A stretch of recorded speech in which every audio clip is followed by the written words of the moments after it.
RCB கிட்ட இருக்கிற அந்த தூங்கிய சிங்கத்தை இன்னைக்கு தட்டி எழுப்பிட்டாங்கங்க. அதாவது ஒரு குரூஷியலான டைம் பாருங்கள். ஆர்சிபி இன்னும் அவுட் ஆஃப் த ரேஸ்ன்னு சொல்ல முடியாது. ஏன்னா 8 மேட்ச் தோத்தா கண்டிப்பாக வெளியேறிடுவாங்க. அவங்க 7 மேட்ச் தான் தோற்றுருக்காங்க. அது ஒரு விஷயம். இன்றைக்கி ஆடின ஆட்டம், அதுலேயும் ஜாக்ஸு, எப்பா வில் ஜாக்ஸா ரெண்டாவது 50 10 பால் அடிச்சிருக்காருங்க. அதுவும் மோஹித் சர்மா, ரஷீத் கானெல்லாம் பறக்க விட்டார். மோஹித் சர்மா இந்த சீசன் சிறப்பாக விளாட்ல. அவர் 70 ரன்னுக்கு கூட மேலே கொடுத்தாரு. ரஷீத் கான் பாலில் 4 6 போச்சு பாருங்கள். அன்பிலீவபிளுங்க. விராட் கோலியே எதிர் எண்டில் இருந்துக்கிட்டு அவராலே நம்ப முடியல.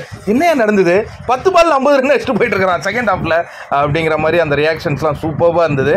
விராட் கோலி தொடர்ந்து top of the table orange கேப்பில் நிற்கிறாரு. 500 ரன்னை தாண்டியிருக்காருங்க.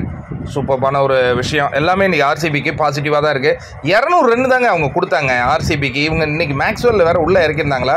ஸ்ட்ராங் பேட்டிங் யூனிட் வச்சுட்டாங்க. ஆர்சிபியை பொறுத்த வரைக்கும் 220 230 வேணாலும் அடிச்சிங்க, நாங்கள் திருப்பி அடிப்போம் அப்படிங்கிற மாதிரி ஒரு பேட்டிங் ஆர்டரை அவங்க இப்போ தான் டிசைட் பண்ணியிருக்காங்க. போன மேட்ச் வெற்றி, இந்த மேட்ச் 2வது வெற்றி கிடைக்குது. கடைசி நேரத்தில் ஒரு துடிப்பாக வந்துட்டு இருக்கிறாங்க ஆர்சிபி. பார்க்குறதுக்கு ஒரு நம்பிக்கையை கொடுக்குது. என்னங்க குவாலிஃபை ஆகுவாங்களா ஆர்சிபி? அது ஒரு பக்கம். இன்னும் ஒரு முக்கியமான மேட்ச் இன்றைக்கி சேப்பாக்கில் சன்ரைசர்ஸ் வெர்சஸ் சிஎஸ்கே.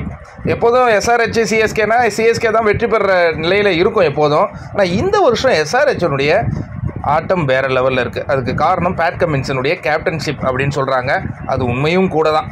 ஆனால் போன வருஷம்லாம் அவங்க ஒன்றுமே இல்லாத டீமாக இருந்தாங்க. இந்த வருஷம் எப்படி வந்துட்டாங்க பாருங்கள் மேலே. ஆனால் இன்றைக்கி பார்த்தீங்கன்னா ஃபஸ்ட்டு யாரை ஆட போகிறது? சிஎஸ்கே ஆட போகிறாங்க. அது அவங்களுக்கு சாதகமாக பாதகமாகலாம் பொறுத்திருந்து பார்ப்போம். அஜிங்கே ரஹானேவை நம்புகிறாங்கங்க. பார்ப்போம். இன்றைக்கி அவர் தான் ஓப்பனிங் வரப்போகிறார் போல இருக்குது. பயங்கரமான இன்ட்ரெஸ்டிங்கான அடுத்த மேட்ச். ஃபஸ்ட்டு மேட்ச்சு உண்மையாலே அன்பிலீவபுளாக இருந்தது. Will Jacks மிரட்டிட்டாருங்க.